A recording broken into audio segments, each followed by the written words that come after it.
सबसे पहली बात बंधुओं, ठाकुर जी कभी किसी को मित्र नहीं बनाते, ठाकुर जी सखा बनाते हैं।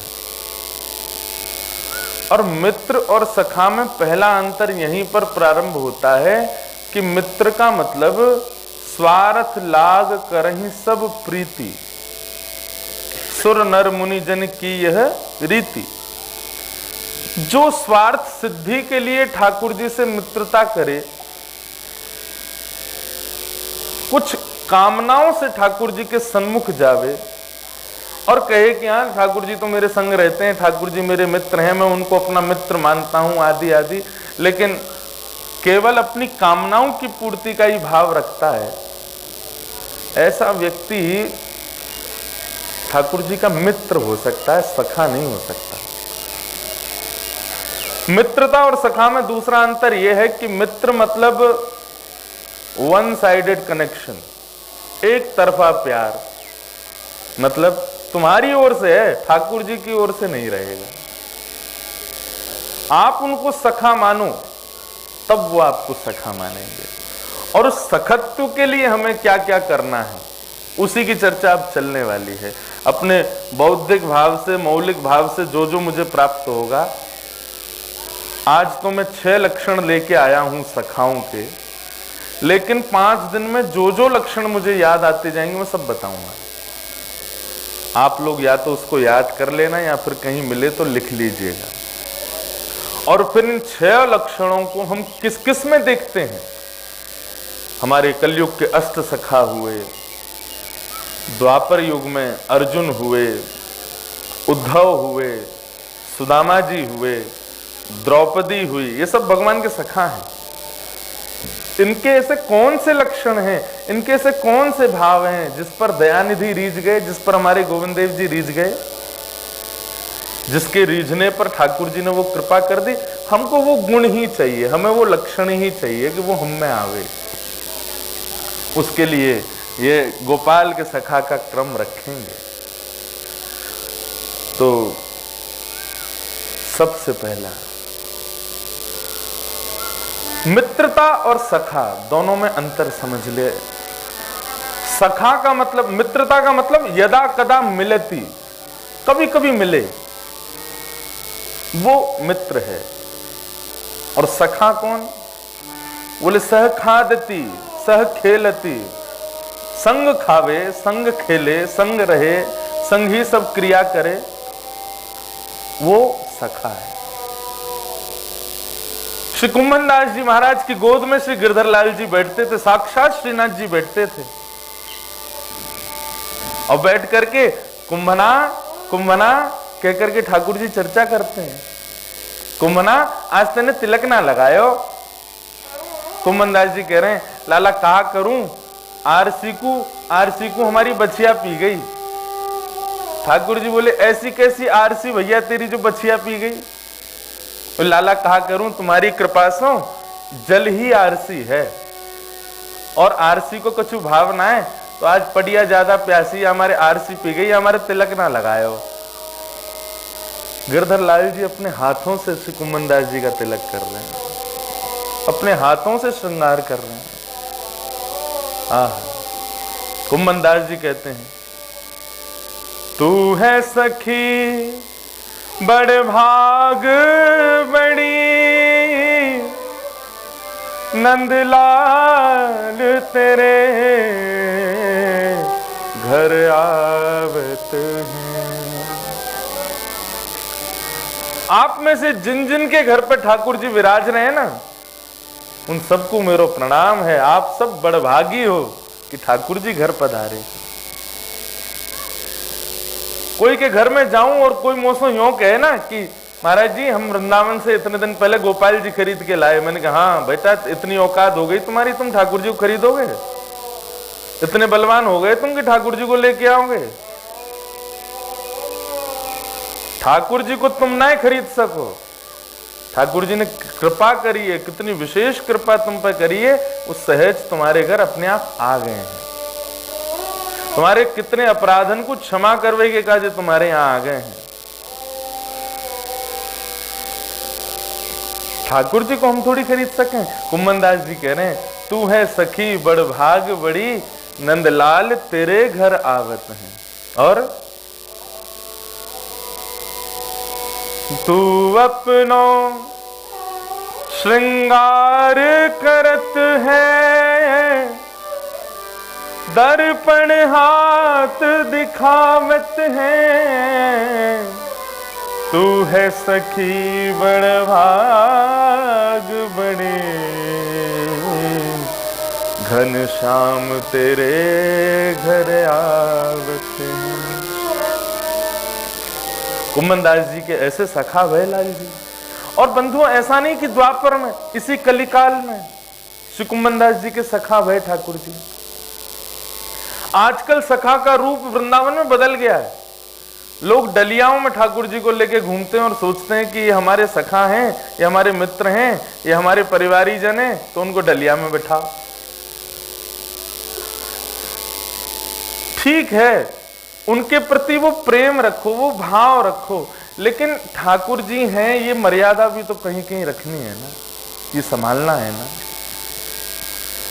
मान लीजिए कोई विशेष, कोई राज परिवार घराने का व्यक्ति, कोई राजा ही आपका मित्र बन जाए, तो ठीक है, आप मित्रता के भाव से उसके प्रति सहजता रखोगे, लेकिन कहीं कहीं ये भाव भी तो रखोगे, भाई वो राजा है, उसकी अनुकूलताएं और प्रतिकूलताओं का भी तो विचार करोगे।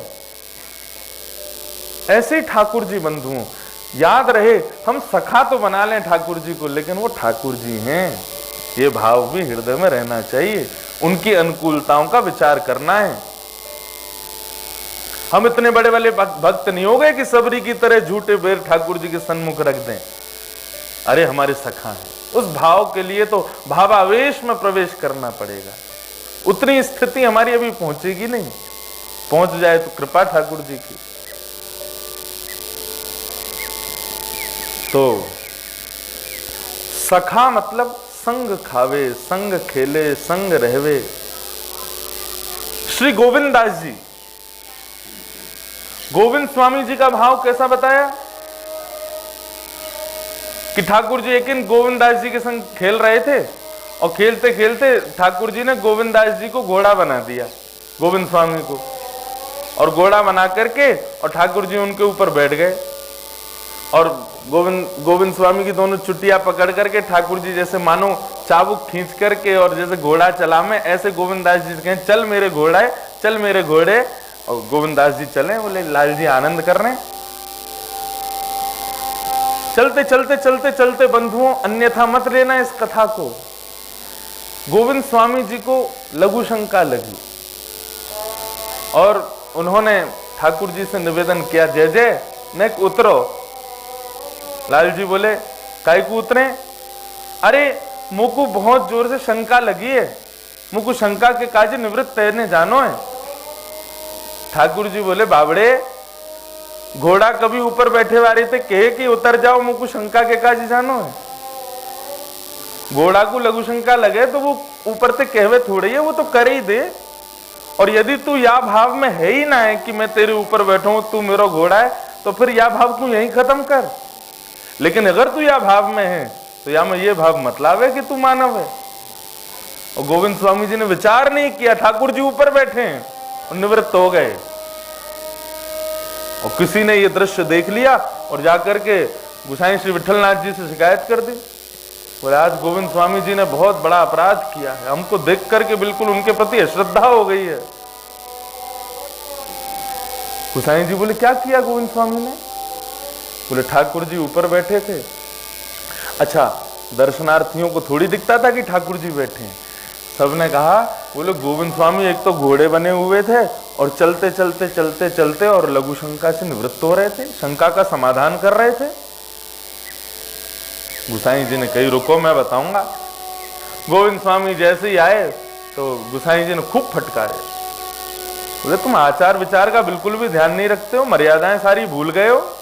अरे लाल जी के अंग से भी हो, लाल जी के राग से भी हो, कीर्तनिया हो, तुम लोगों को देख करके सबको प्रेरणा मिलती है और तुम ही यहां पर तिरस्कार कर रहे हो और मर्यादा का उल्लंघन कर रहे हो।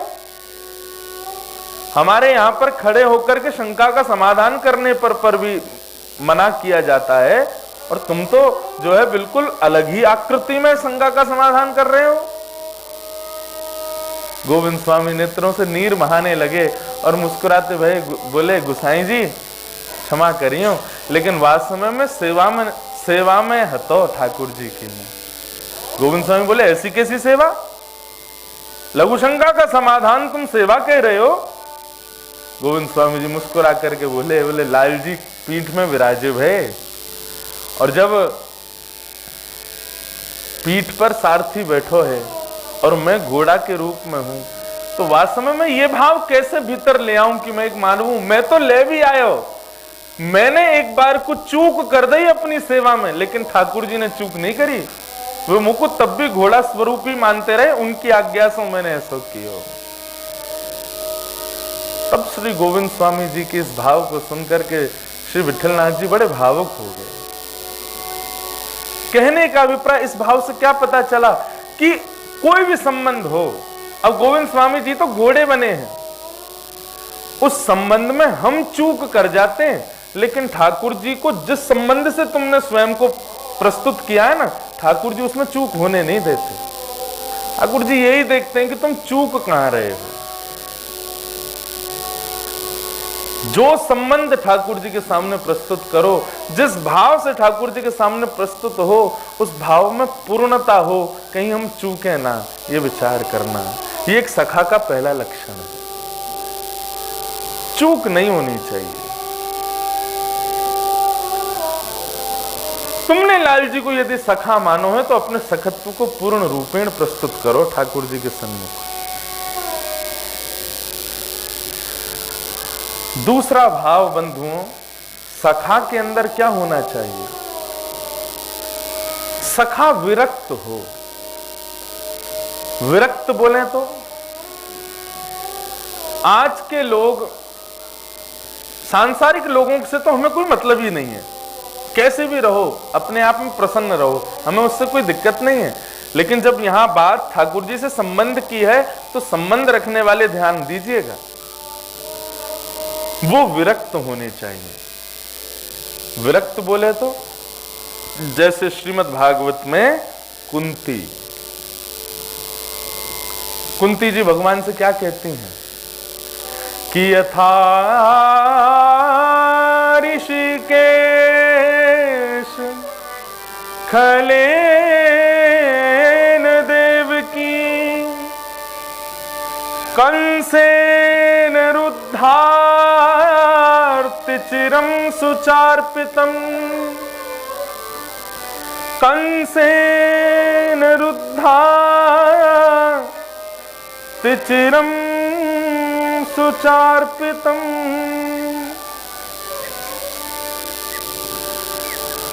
जगत् पवित्रं प्रगणित कहते त्वयैव नाथेन मुहुः विपद्गणात्।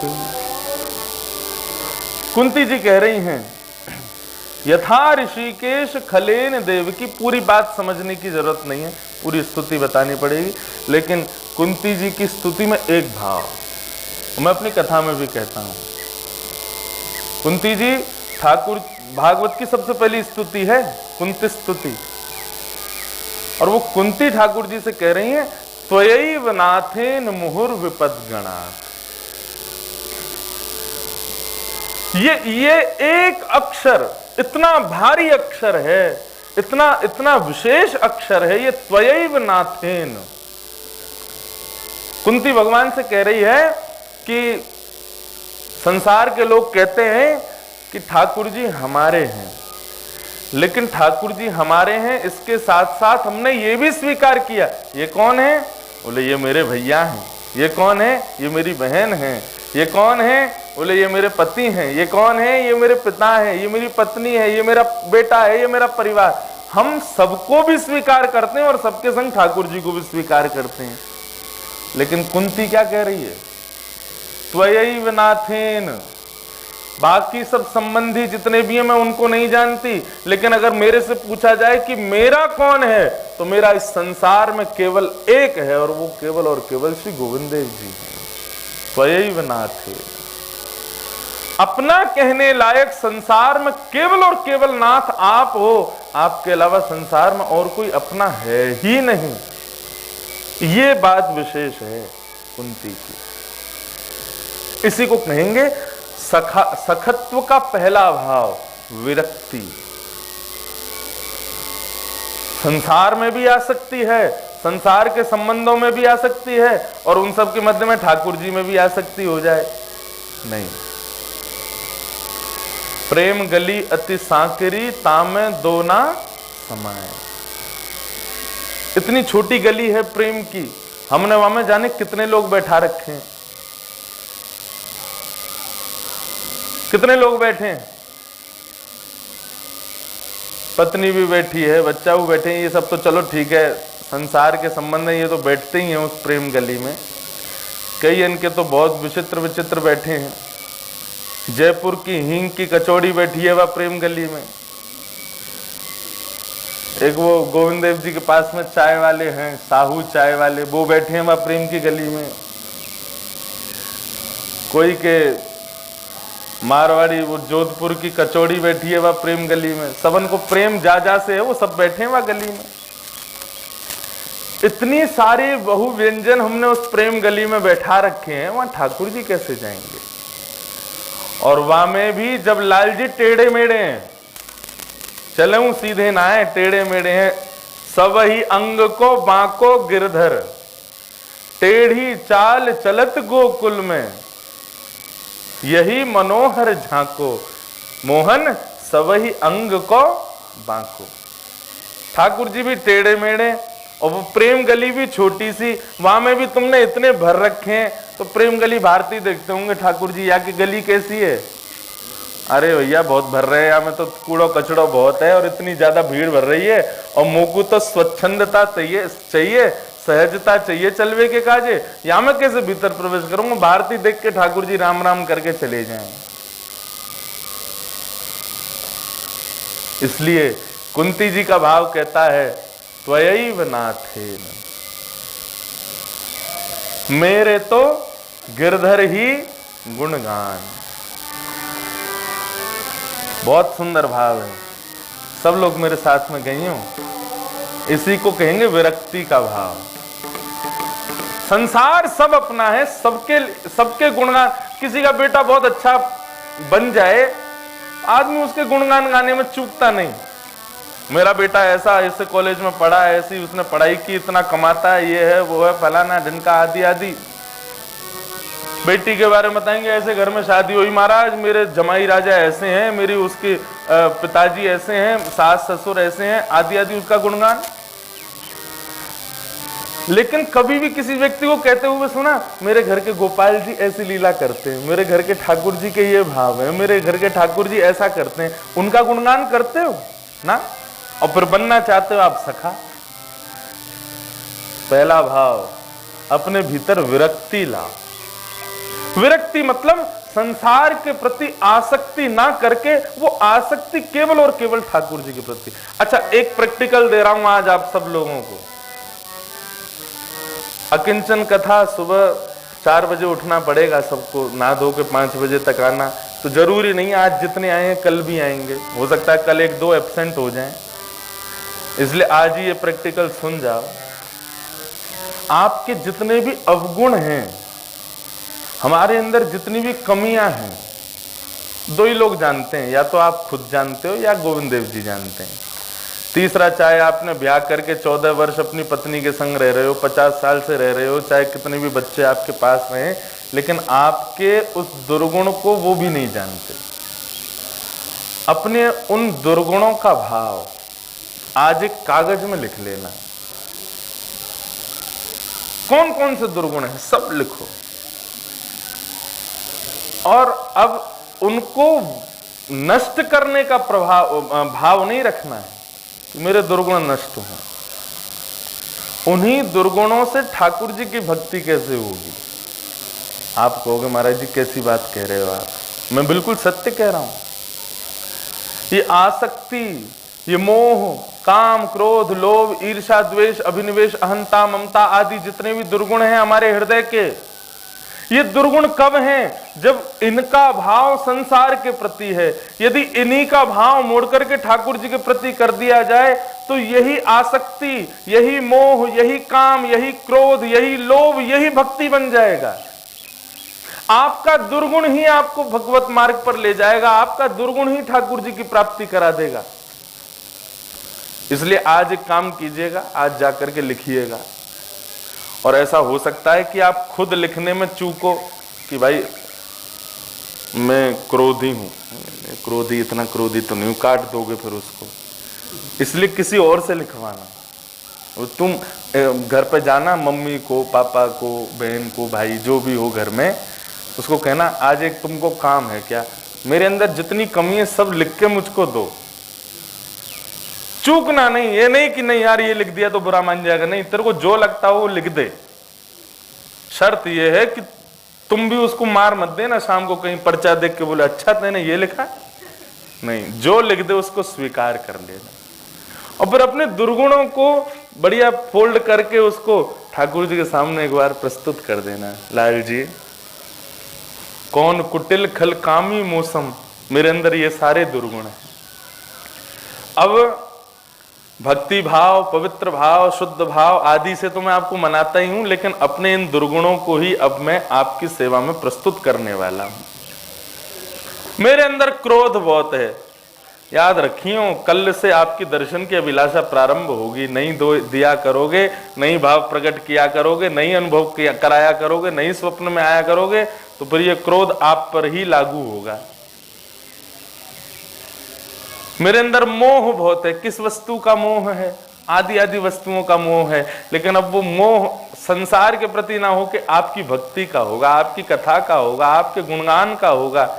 और यदि वो प्राप्त नहीं होगा तो फिर याद रखना, आप अपने दुर्गुणों को ही ठाकुर जी की भक्ति में प्रयोग में ले आओ। मैं दावे से कह रहा हूं आपको, ठाकुर जी उसी से रीझ जाएंगे। गोप्य कामात भयात कंस, नारद जी महाराज कहते हैं गोपियों ने काम से भजा, कंस ने क्रोध से और ठाकुर जी से बैर करके भजा। इसका क्या अभिप्राय है? आपके दुर्गुण ही भक्ति बन जाएंगे, उनको बदलने की जरूरत नहीं है, उनको नष्ट करने की जरूरत नहीं है, उनको समाप्त करने की जरूरत नहीं है। वो दुर्गुण इसलिए क्योंकि संसार के लिए। कुंती कह रही है मेरे तो केवल और केवल ठाकुर जी हैं। जैसे मीराबाई कहती हैं मेरे तो गिरधर गोपाल दूसरो न कोई, जाके सिर मोर मुकुट मेरो पति सोई। लेकिन श्री कृष्णदास जी का ये पद है, सब लोग मेरे पीछे दोहराना। मेरे तो गिरधर ही गुणगान, मेरे तो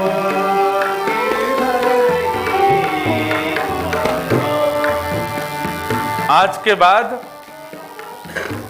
जितनी प्रशंसा अपने प्रियजनों की, जितनी प्रशंसा अपने परिवारी जनों की करते हो, सब बंद करो।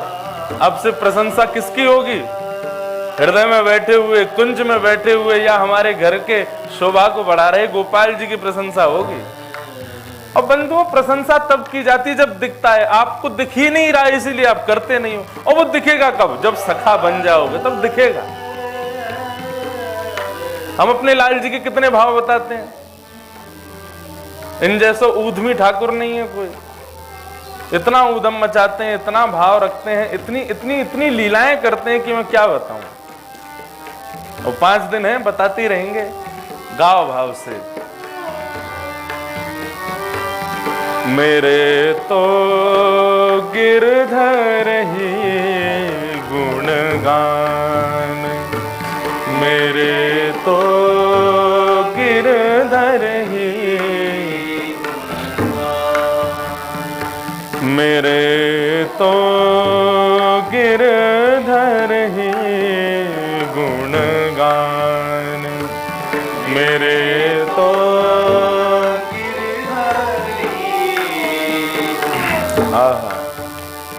श्री कृष्णदास जी कह रहे हैं, यह मूरत खेलत नयनन में, यह मूरत खेलत नयनन में, यह मूरत खेलत नैनन में, यह मूरत खेलत नैनन में,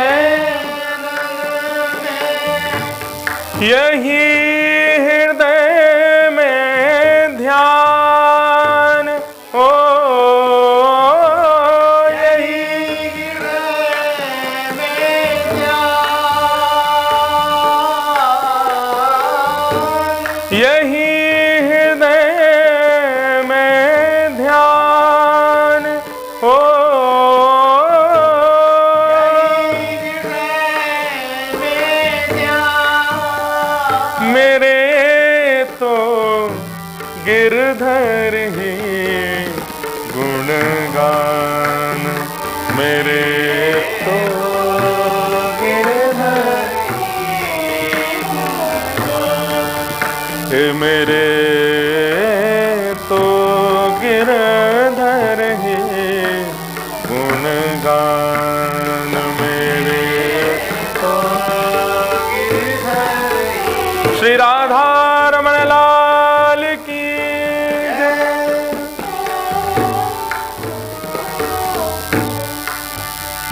यह मूरत खेलत नैनन में, यही हृदय में ध्यान। कृष्णदास जी कहते हैं कि नेत्रों के आगे दिखने वाली हर वस्तु ऐसा लगे कि लाल जी कोई लीला कर रहे हैं। मैं ऐसा ही रखता हूं भाव, कभी कभी होता है। इतने बड़े वाले भक्त हम भी नहीं है कि हमको नित्य ऐसे ही दिखता हो, लेकिन हाँ कभी कभी सच में लगता है। कथा में कभी बढ़िया तबला बज जाए तो ये नहीं लगता कि हमारे तबला वाले भैया ने क्या बढ़िया तबला बजाया है, यूँ लगती है कि आज लाल जी आगे बैठ गए हमें। अरे क्या बढ़िया त्रिकट लगा रहे हैं, क्या बढ़िया घुमुक बजा रहे हैं, क्या बढ़िया आनंद करवा रहे हैं। कभी सारंगी वाले बढ़िया बजा में तो यूं ही लगे कि आज लाल जी की इच्छा भई होगी, हमारे आके स्वयं ही बजा रहे हैं। कभी सामने श्रोता कोई बहुत सुंदर नृत्य करे तो आपको देख के यूं लगे कि आज यहाँ में ठाकुर जी आके नृत्य कर रहे हैं। कभी कोई श्रोता बहुत भाव से कथा सुने तो यूं लगे देख अपनी कथा स्वयं सुन रहे हैं। और कभी कभी पीछे बैठे हुए श्रोता सो भी जामे तो यूं लगे लाला थक गो बेचारो, सो गए हो। यह मूरत खेलत नैनन में, ठाकुर जी की वो सुंदर मूरत जो है वो नेत्रों में खेलती है। किस रूप में खेलती है? ये संसार जगत ही जगदीश है। यहाँ होने वाली प्रत्येक लीला को ठाकुर जी का ही भाव समझो, उसी भाव से उसको स्वीकार करो। जंगल में जाते हैं तो आदमी को यही भय रहता है कि कहीं बाघ ना आ जाए, कहीं चीता ना आ जाए, कहीं शेर ना आ जाए। कभी ये भय रहता है कहीं सामने मुरली मनोहर ना आ जाए, कहीं मोर मुकुटधारी वंशी बजाते हुए ना आ जाए। ऐसा भाव रहता नहीं, इसलिए ठाकुर जी आते नहीं, बाघ ही आता है सामने।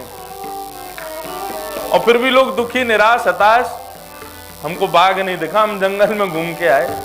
अरे उसी सघन कुंज में कभी ठाकुर जी को खोजने जाओ। रसखान वृंदावन होकर के निकल रहा है और मन में यही चिंता आगरा से उसके शुरू हुई कि कहीं वो श्याम सुंदर तो नहीं आ जाएगा, कहीं वो सांवला तो नहीं आ जाएगा, कहीं वो मुझको अपना तो नहीं बना लेगा। मैंने सुना है वो एक बार जिसको देख लेता है उसका चित्रण कर लेता है, कहीं वो मेरे सामने तो नहीं आ जाएगा। अरे छोटा सा बालक, ऐसा क्या है उसमें जो सबको अपना बना लेता है? उसका चिंतन यही था, उसके नेत्रों में, उसके हृदय में, उसकी बुद्धि में भाव यही था। वो भले ही भय के कारण था लेकिन भाव था ठाकुर जी का। जैसे वृंदावन में प्रवेश किया है, आहा, रसखान ने केवल एक छवि देखी है दूर से, डर रहा है कहीं इस गली से ना आ जाए, कहीं यहां से ना आ जाए, पीछे से ना आ जाए। इतने में ही ठाकुर जी पहुंच गए। केवल उसको बाकी अदा से एक छवि का दर्शन कराया, रसखान सदा सर्वदा के लिए उन्हीं के हो गए।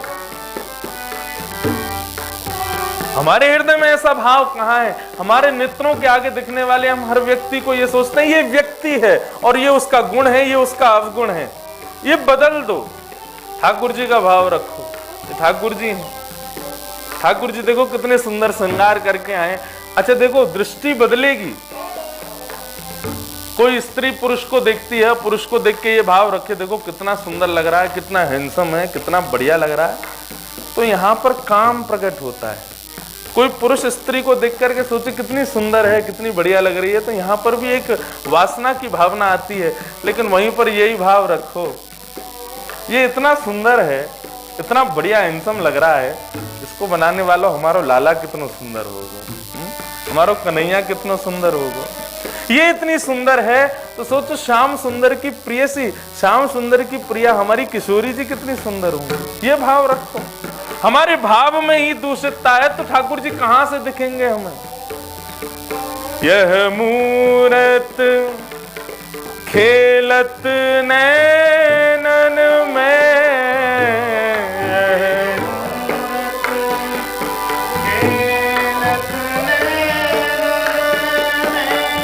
यही हृदय में ध्यान हो,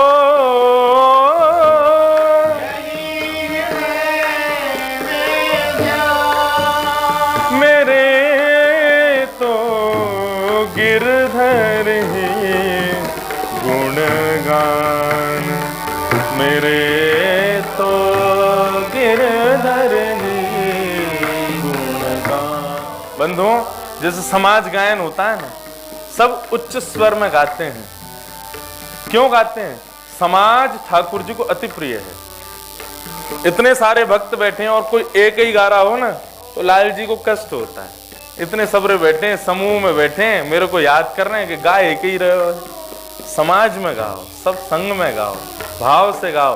राग और ताल की चिंता मत करो, बस भाव की चिंता करो। हम समाज में गाएं। चरण रेणु चाहत मन मेरो, चरण रेणु चाहत मन मेरो, यह दीजो वरदान हो, यह दीजो वरदान, मेरे तो यह दीजो वरदान, यह दीजो वरदान, मेरे तो गिरधर ही गुणगान, मेरे तो गिरधर ही गुणगान, मेरे तो गिरधर ही गुणगान, मेरे तो गिरधर ही। कृष्णदास को जीवन गिरधर, कृष्णदास को जीवन गिरधर, कृष्णदास को जीवन गिरधर, कृष्णदास को जीवन गिरधर, कृष्णदास को जीवन गिरधर, कृष्णदास को जीवन गिरधर, कृष्णदास को कृष्णदास को जीवन गिरधर, कृष्णदास को कृष्णदास को जीवन गिरधर, कृष्णदास को मंगल रूप निधान गिरधर, मंगल रूप निधान गिरधर, मंगल रूप निधान गिरधर, मेरे तो गिरधर ही गुणगान, मेरे तो गिरधर ही, मेरे तो गिरधर ही गुणगान, मेरे तो गिरधर गिरधर ही गुण, गिरधर ही गुणगान। श्री गिरधर लाल की। कृष्णदास को जीवन गिरधर मंगल रूप निधान, मेरे तो गिरधर ही गुणगान। यह मूरत खेलत नयनन में, यही हृदय में ध्यान, मेरे तो गिरधर ही गुणगान। क्या रो भैया, बार बार लाइट कैसे जा रही है? तो ये भाव रखना है, सर्वम खलु इदम ब्रह्म। तो भाव प्रकट हुआ था पहला, ठाकुर जी के गोपाल के सखा में विरक्ति होनी चाहिए। विरक्ति बोले तो संसार के प्रति आसक्ति नहीं। आप कहो महाराज जी वो खत्म ही नहीं हो रही हमारी आसक्ति, तो क्या करें? बिल्कुल खत्म मत करो। जिनके प्रति आसक्ति है उनमें गोपाल जी का दर्शन कर लो, उनमें गोपाल जी का भाव रख लो। जिनके प्रति आसक्ति है उनमें ही गोपाल जी का भाव रखोगे तो फिर वो आसक्ति ही भक्ति बन जाएगी। मार्ग बंधुओं पूछने नहीं पड़ते, मार्ग खोजने नहीं पड़ते। ठाकुर जी के प्रति समर्पित हो जाओ, मार्ग वो अपने आप प्रदान करते हैं।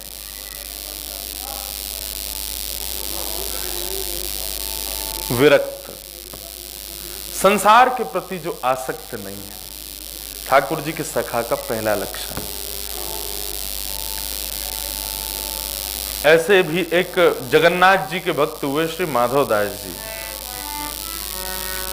माधवदास जी के भाव जब सुनते हैं, जब आनंद लेते हैं तो आनंद होता है। अभी उड़ीसा से ही आ रहे हैं, वहीं राउरकेला नामक एक स्थान है, वहां से कथा करके पधारे। श्री जगन्नाथ जी का भाव भी हृदय में रख के आए हैं। तो माधवदास जी जगन्नाथ जी के परम भक्त थे। माधवदास जी को एक बार पेट का एक रोग हो गया, जिस रोग के कारण उनका मलमूत्र प्रवाह होता रहता था। तो कथा तो बहुत लंबी है उनके पूरे जीवन चरित्र की, परंतु वे जब जगन्नाथ जी आकर के रहने लगे, नित्य जगन्नाथ जी का दर्शन करने लगे, सुबह दोपहर शाम जगन्नाथ जी का ही भाव रखते थे, तब उनको ठाकुर जी ने एक ऐसा एक कष्ट जैसा दिया। बंधु, एक प्रश्न हम सबके हृदय में कभी कभी प्रकट होता है कि ठाकुर जी की इतनी भक्ति करने के बाद, ठाकुर जी की इतनी कथा श्रवण के बाद, इतना भजन करने के बाद भी ठाकुर जी कष्ट हृदय में क्यों देते हैं, जीवन में कष्ट क्यों देते हैं? अब हम इतनी कथा करते हैं तो इसका मतलब ये होना चाहिए ठाकुर जी कष्ट ना दें, लेकिन ऐसा नहीं है। ठाकुर जी सबको कष्ट देते हैं, हमारे जीवन में भी कष्ट आता ही है। कितने बड़े बड़े संत ऐसे हैं, खूब कथाएं करते हैं, खूब भजन करते हैं, त्रिकाल संध्या करते हैं, ठाकुर जी का भाव सदैव हृदय में रखते हैं, कभी मन से भी किसी का तिरस्कार नहीं करते, मनसा वाचा कर्मणा हर प्रकार से सावधान रहते हैं, लेकिन जीवन में कष्ट, जीवन में या तो शारीरिक कष्ट या मानसिक कष्ट या धन का कष्ट या बौद्धिक कष्ट, कोई ना कोई कष्ट बना रहता है। तो ठाकुर जी की इतनी सामीप्य मिलने के बाद, सब कुछ इतना सहज होने के बाद भी कष्ट कम क्यों नहीं होता? बहुत ध्यान से सुनिएगा बंधुओं। श्री माधवदास जी की ये कथा बड़ी प्रेरणादायक है। तो माधवदास जी बड़े विरक्त थे, किसी में आसक्त नहीं थे, श्री जगन्नाथ जी में ही पूर्ण भाव रखते थे। तो एक बार उनको एक रोग हो गया, जिस रोग के कारण उनको बार बार शौच जाना पड़ता था, और वो जितनी बार शौच जाते थे उतनी बार स्नान करते थे। स्थिति ये हो गई कि दिन में 25 बार शौच जाते तो 25 बार स्नान करते। अब बार बार स्नान करने के बाद से उनको फिर वो शरीर का एक और रोग निमोनिया हो गया। इतने रोग से युक्त हो गए कि भजन भी छूट गया, दर्शन भी छूट गया, स्मरण भी छूट गया ठाकुर जी का, क्योंकि भक्तजन स्मरण करते हैं ठाकुर जी का, लेकिन इस प्रकार की स्थिति में ठाकुर जी का ध्यान भी नहीं करते, क्योंकि भाई हम जब निवृत्त हो रहे हैं, मलमूत्र आदि का परित्याग कर, उस समय ठाकुर जी का स्मरण कैसे करें। अब पूरा दिन ही जब उसी में निकल रहा है तो ठाकुर जी का स्मरण भी नहीं हो पा रहा। स्मरण, दर्शन और नाम जब भक्ति सबसे निवृत्त क्या बिल्कुल हो ही नहीं पा रहा था। माधवदास जी समुद्र के किनारे बैठे थे, अत्यंत दुखित, बार बार शौच के लिए जामें फिर समुद्र में ही बैठ जाएं, उसी के जल से ही स्वयं को पवित्र करें, जगन्नाथ जी का स्मरण भी नहीं कर पा रहे हैं। स्थिति यहां पहुंच गई कि अब तो माधवदास जी उठ करके अपने मल को अपने हाथों से स्वच्छ भी नहीं कर पा रहे हैं। इतना रुग्ण शरीर हो गया माधवदास जी का। तो बंधुओं, केवल सेवा भक्त की ही ठाकुर जी स्वीकार करते हैं ऐसा नहीं, ठाकुर जी की भी इच्छा होती कभी कभी मैं भी सेवा करूं।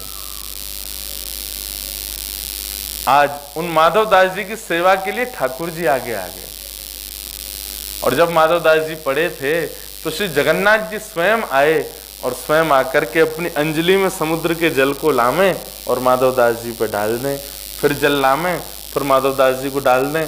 लेकिन मल इतना तीव्र था कि वो जल से नहीं जा रहा था, जब तक रिगड़ेंगे नहीं तब तक नहीं जाना था। तो श्री जगन्नाथ जी ने अपने हाथ से उसको साफ करना प्रारंभ किया। जैसे ही उन्होंने माधवदास जी का स्पर्श किया तो अत्यंत कमजोर स्थिति में जो माधवदास जी रुग्ण हो गए थे, ठाकुर जी का स्पर्श पाते ही मानो जैसे एक ऊर्जा का संचार उनके हृदय में हुआ और वो तुरंत उठ करके बैठ गए और वो छद्म वेश धारण करके आए, रूप बदल करके आए, ठाकुर जी को तुरंत पहचान गए। बोले प्रभु आप? ठाकुर जी बोले तुम पहचान गए हमको? बोले हाँ नाथ पहचान गया, लेकिन आप कर क्या रहे हैं? आप मेरी सेवा कर रहे हैं, आप, और सेवा भी नहीं, इस प्रकार के अशुद्ध भाव से आप मेरे को, मैं अशुद्ध स्थिति में हूं, आप तब आकर के मेरा स्पर्श कर रहे हैं। प्रभु ऐसा क्यों कर रहे हैं आप? जगन्नाथ जी बोले केवल तुम कोई सेवा का अधिकार है क्या? हमको नहीं है क्या?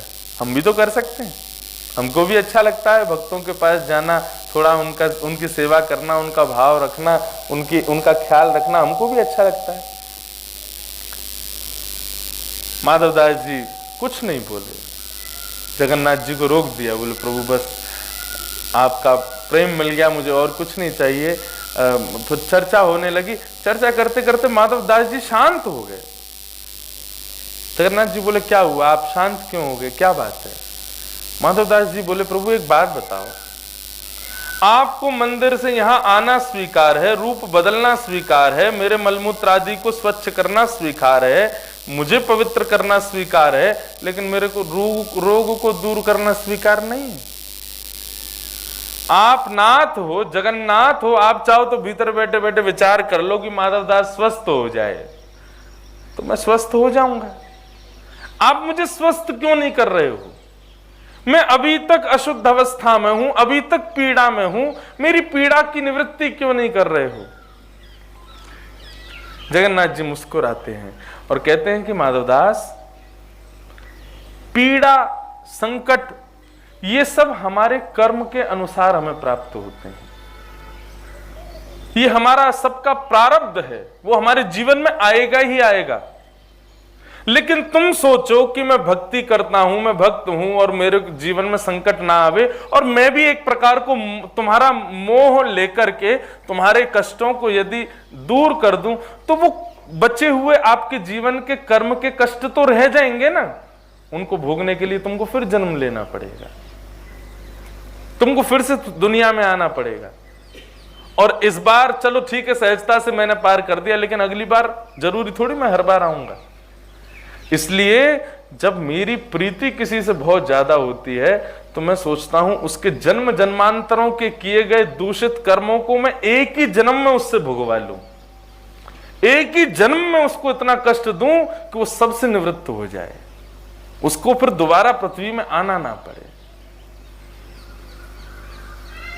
हे माधवदास, जितना हो सके इस कष्ट को स्वीकार करके अब निवृत्त हो जाओ, क्योंकि यदि तुमने मेरी भक्ति करके और मेरा भाव स्वीकार करके या किसी प्रकार से इनसे बचने की कोशिश की और मान लो तुम बच भी गए तो इस जन्म नहीं तो अगले जन्म आना पड़ेगा।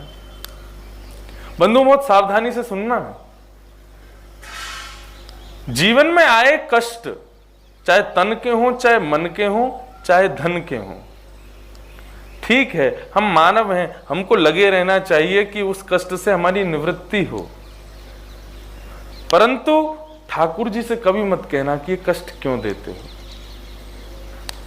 एक प्रकार से एक साइड उसका पॉजिटिव भी रखो कि हाँ, हम निवृत्ति तो हो रहे हैं, ठीक है, मैंने इस जन्म में कुछ नहीं किया, लेकिन पूर्व जन्म की कौन जानता है, और पहले मेरा एक ही जन्म हुआ वैसा भी तो नहीं है, ना जाने कितने जन्म मेरे हुए होंगे, उनमें मैंने क्या क्या किया होगा, सब मुझे भोग रहा हूं मैं। और यदि एक के बाद एक, एक के बाद एक, एक के बाद एक ठाकुर जी कुछ ना कुछ डाउनफॉल्स देते जा रहे हैं ना, तो फिर ये रिदम समझ लेना कि इस जन्म में आपके जो है आपको वीजा मिलने वाला है वैकुंठ का। ठाकुर जी यही संसार में सब खत्म करवा देने हैं। इसलिए कष्ट को ठाकुर जी के द्वारा प्रदान की गई निवृत्ति जानो, मुक्ति जानो। शरीर में फोड़ा अगर हो जाए और वैद्य कहे कि भाई लाओ इसको दबा करके मैं निकाल दूं, आप कहो नहीं मेरे शरीर का फोड़ा है मैं नहीं दूंगा, तो आज एक है कल दो होंगे, 2 से 4 होंगे, 4 से 5 होंगे, 5 से 10 हो जाएंगे। इसलिए भलाई किसमें, एक बार हो तो एक बार में ही निकलवा दो। तो ठाकुर जी ने ये जीवन अगर हमारा ले लिया कि भाई चल तेरे सारे फोड़े फोड़ूं, आज जितने तेने पिछले कर्म किए सबको निकाल दूं इसी बार, तो निवृत्त हो जाओ। ठीक है ठाकुर जी, ले सब निकाल दो, रखना नहीं। स्वामी विवेकानंद तो कहते हैं कि यदि जीवन में एक दिन भी बिना कष्ट के गुजर रहा है ना, चिंता करो कहीं ठाकुर जी अगला जन्म तो नहीं देने वाले, हमको कष्ट क्यों नहीं दिया, आज कोई चिंता क्यों नहीं हुई मुझको, आज मेरे जीवन में सब सहज कैसे निकल गया। श्री माधवदास जी की कथा से ये प्राप्त हुआ। माधवदास जी बड़े विरक्त थे, तो ये तो एक भाव मैंने बताया। दूसरा भाव माधवदास जी का बड़ा सुंदर है। माधवदास जी इतने बड़े भक्त थे कि पूरे जगन्नाथपुरी में वो जहां से निकलते थे सब लोग उनका गुणगान गाते थे, सब लोग उनको प्रणाम करते थे, बोले जय हो, श्री माधवदास जी को प्रणाम करते थे। माधवदास जी को ये चीज बड़ी दुखी लगती थी। भक्त को कभी भी सम्मान सुनने की इच्छा नहीं होनी चाहिए। भक्त को अपना ज्यादा मेरा यश हो जाए, ज्यादा मेरे बारे में लोग कहें, ऐसी भावना नहीं होनी चाहिए। एक प्रकार से मैं आपको स्पष्ट रूप से कह दूं कि ठाकुर जी जब किसी से दूरी बनाते हैं ना, तो उससे दूरी बनाने के लिए उसको अति सम्मान दिलवा देते हैं। ले पड़ो रहे यही सम्मान में, मैं दूर जाऊं। ठाकुर जी को कोई तो बहाना चाहिए, जैसे कि शादी ब्याह में हमको किसी और कार्य में जाना है और बहुत सारे मेहमान आ गए, तो फिर हम उनको किसी ना किसी कार्य में व्यस्त कर देते हैं, या किसी और को कहते हैं आप थोड़ा इसके पास बैठो मैं आता हूं। ऐसे ही ठाकुर जी सम्मान रूपी मेहमान को हमारे पास भेज देते हैं, खुद चले जाते हैं। इसलिए भक्त को सम्मान की इच्छा ज्यादा नहीं होनी चाहिए। लेकिन माधवदास जी का इतना सम्मान होता था, माधवदास जी बड़े दुखी हो गए इस बात से। देखो ये सब श्रोता हैं कथा के, ये श्रोता बड़ी बड़ी कथाओं में कहां आते हैं, ये यहीं आए हैं। तो श्री माधवदास जी ने विचार किया क्या करूं, सबसे दूर हो जाऊं थोड़ा, इतना सम्मान क्यों दे रहे हैं ठाकुर जी। तो श्री माधवदास जी ने जहां वो नियमित रूप से प्रसाद पाने जाते थे, वहां के लोग रोज नया नया श्रृंगार करके पूरे घर को सजाते, रोज बंगले बनाते, रोज नई नई तरीके से माधवदास जी का स्वागत करते। माधवदास जी बोले कि अब क्या करूं, इतना सम्मान मुझसे पच नहीं रहा है, मुझे लग रहा है ठाकुर जी मुझे दूर कर रहे हैं। तो माधवदास जी ने अपना स्थान बदल दिया, बोले कल से मैं यहां प्रसाद पाने नहीं आऊंगा, कहीं और जाऊंगा। तो माधवदास जी ने एक घर खोजा, और वो घर कैसा था, बोले गलियों में घूम रहे थे जगन्नाथपुरी में, तभी एक गली में पहुंचे तो वहां एक बूढ़ी माता, बड़ी चिड़ोकली मैया और बड़ी तेज तर्रार मैया, कभी पड़ोसियों को मारे, कभी किसी को गाली देवे, कभी किसी से उल्टा सीधा बोल दे, और पूरा मोहल्ला उससे डरता था। क्यों? वो सबको सुनाती थी। माधवदास जी बोले ये घर बढ़िया है, कल से यहीं भोजन पाने आएंगे। एक दिन पहुंच गए माधवदास जी, मैया बोली, अरे आप तो माधव दास जी हो? बोले हाँ हाँ मैया वही हूँ। वो जगन्नाथपुरी में बड़े आपके चर्चे होते हैं, कैसे आए मेरे यहाँ? बोले मैया आपके यहाँ भोजन पाने आए। अब मैया तो मेरे यहाँ भोजन पाओगे? बोले हाँ, हमने तो पा लिया भोजन, तो क्या हो गया मैया, दोबारा बना दो। अब उसको इतना तो लगा कि चलो संत आए हैं, इतने बड़े संत आए हैं, कुछ तो बना दूं। बना बनू के उसने माधव दास जी को पवा दिया। माधव दास जी बोले ठीक है, चले गए। दूसरे दिन माधव दास जी फिर आ गए। मैया बोली आज कैसे बाबा? बोले प्रसाद पाने आए। तो मैया को लगा इनको कल ज्यादा स्वाद आ गया, इसलिए अब तो ये तो रोज आएंगे। आज मैया ने जानबूझ के जबरदस्ती नमक ज्यादा, किसी में मिर्च ज्यादा, किसी में नींबू ज्यादा। बोले इनको थोड़ा खट्टा लगेगा, मिर्च लगेगी, तो कल से आएंगे तो भी नहीं। माधव दास जी को दिया। माधव दास जी ने जैसे ही स्वाद लिया तो पता तो चल गया था कि नमक तेज जानबूझ के किया है, मिर्च तेज जानबूझ के करी है। और बार बार पूछ और रही थी कैसा बना भोजन? माधव दास जी बोले बहुत सुंदर, आज बहुत कल से भी ज्यादा स्वाद है। मैया बोली बाबा को मुझे लगता है नमक मिर्च लगती नहीं है, कल से मैं डालूंगी ही नहीं। परसों फिर माधव दास जी पहुंच गया, आज उसने नमक और कुछ डाला ही नहीं। आज फिर बोले बाबा सब ठीक है ना, कोई कमी तो नहीं? बोले बहुत स्वाद मैया, हर दिन एक नवीन स्वाद मिल रहा है, बहुत आनंद आ रहा है। माधव दास जी को तो वो सम्मान से बचना था, इसलिए उन्होंने अपना जगह ढूंढ ली। और यहाँ वो मैया तो बड़ी परेशान, बोले ये रोज आ जाते हैं।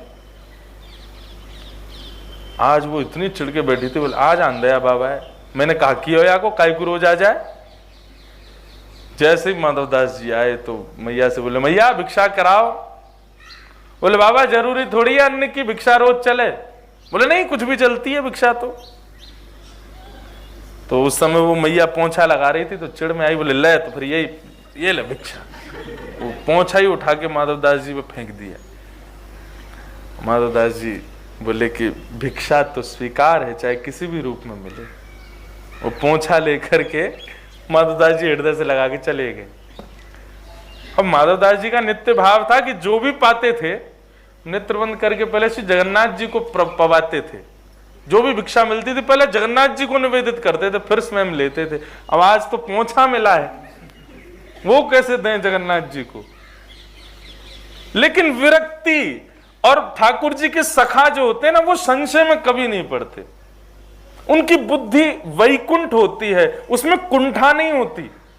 वैकुंठ का मतलब ये नहीं कि आप कहीं वैकुंठ में जाओ, ठीक है वो भी है, लेकिन वैकुंठ का मतलब ये भी है कि आपकी बुद्धि में किसी भी प्रकार का कोई संशय नहीं है, कोई कुंठा नहीं है, कोई उलझन नहीं है। माधव दास जी ने मन में विचार किया, बोले आज तो पोंछा मिला है ठाकुर जी, ये कैसे दूं आपको? तुरंत गए माधव दास जी समुद्र के किनारे, तेज धूप में पोंछा सुखा दिया। जैसे ही वो सूखा तो उसको उसके सारे रोए जो थे उनको निकाल दिया, सारे धागों को निकाल के हाथ से उसकी बत्ती बनाई, घी में डाल करके जगन्नाथ जी की आरती कर दी। जगन्नाथ जी के नेत्र सजल हो गए। बोले माधवदास तुम्हारे इन भावों को मैं प्रणाम करता हूं, तुम्हारी इस सेवा को मैं नमन करता हूं, कहां से लाते हो ये भाव? ठाकुर जी से माधवदास जी कहते हैं, बोले ठाकुर जी जब संसार की आसक्ति होती है ना तब आपकी भक्ति में मन चलता नहीं है, तब ये कैलकुलेशन, ये एडिशन, ये सबसेक्शन, ये सब चलते नहीं हमारे दिमाग में ठाकुर जी की भक्ति के। लेकिन जब हम सबसे विरक्त हो जाते हैं तो खाली बुद्धि क्या करे, पूरे दिन यही सोचती रहती है कैसे क्या निवेदन करना है, और उसी से ये भाव प्रकट होते हैं। तो ठाकुर जी की भक्ति में कभी संशय ना आवे, उसके लिए विरक्ति। संसार में रहो सबके साथ, लेकिन आसक्ति केवल और केवल गोपाल जी में। हमारी कथा के विश्राम के यजमान आ गए।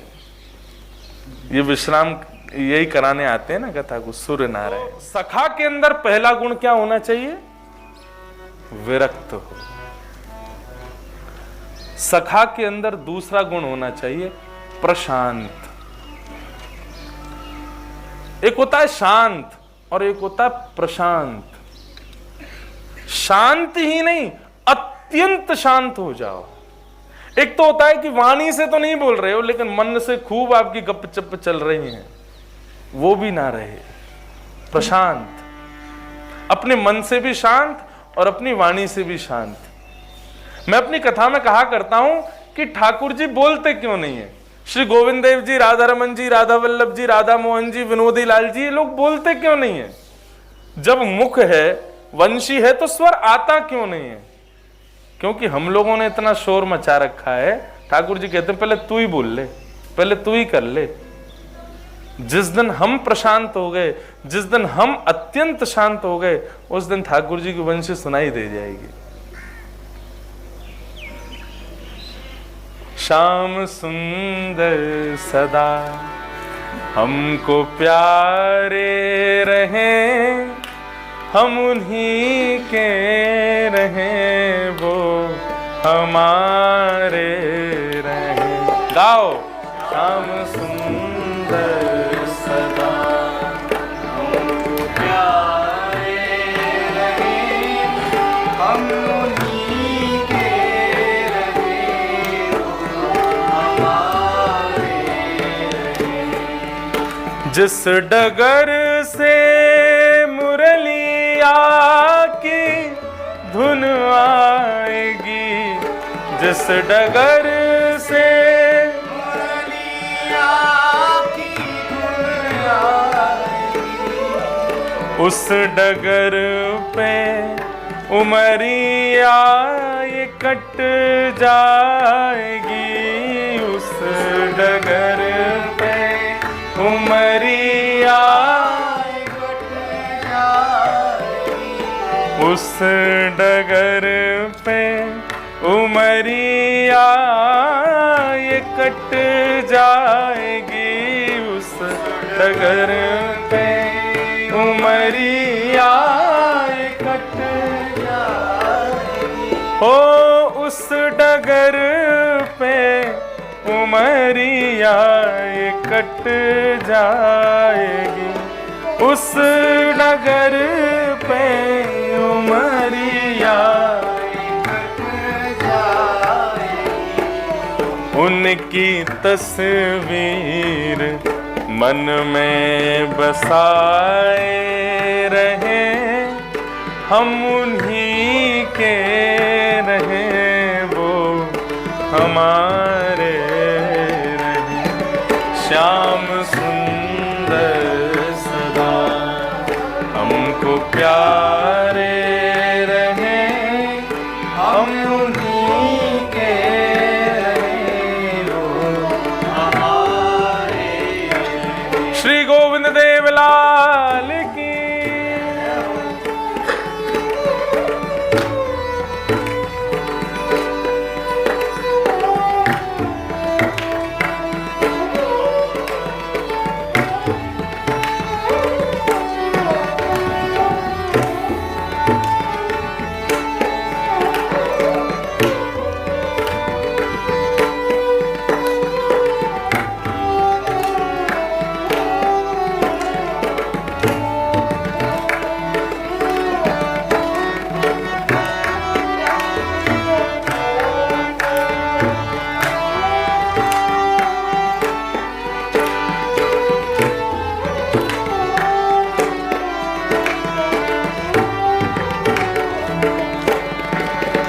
मोह माया की नदिया बही जा रही, मोह माया की नदिया बही जा रही।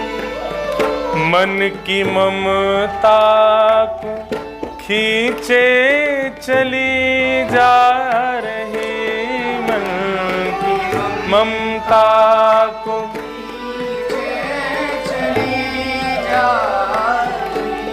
मन की ममता को खींचे चली जा रही, मन की ममता को खींचे चली जा रही। हे मन की ममता को खींचे चली जा रही, मन की ममता को खींचे चली जा रही। ये मोह माया की नदियां बह रही है ठाकुर जी, और हमारी मन की ममता को अपनी ओर खींच रही है।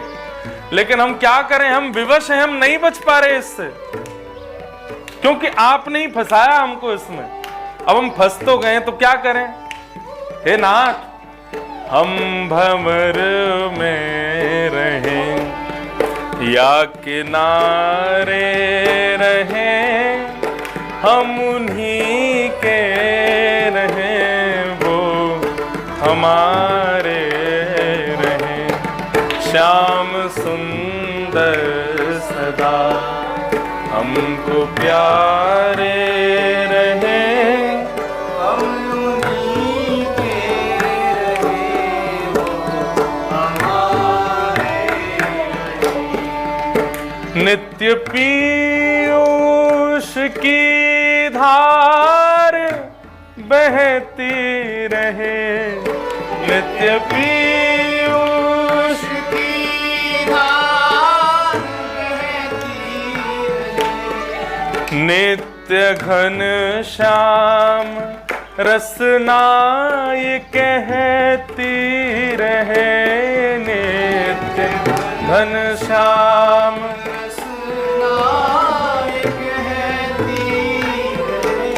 नित्य घन श्याम रसना ये कहती रहे, नित्य घन श्याम रसना ये कहती रहे। ओ नित्य घन श्याम रसना ये कहती रहे, नित्य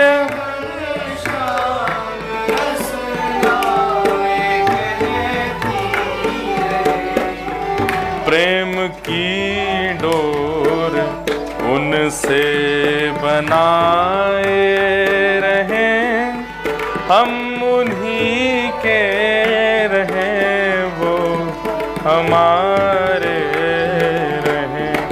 श्याम सुंदर सदा हमको प्यारे रहें, हम उन्हीं के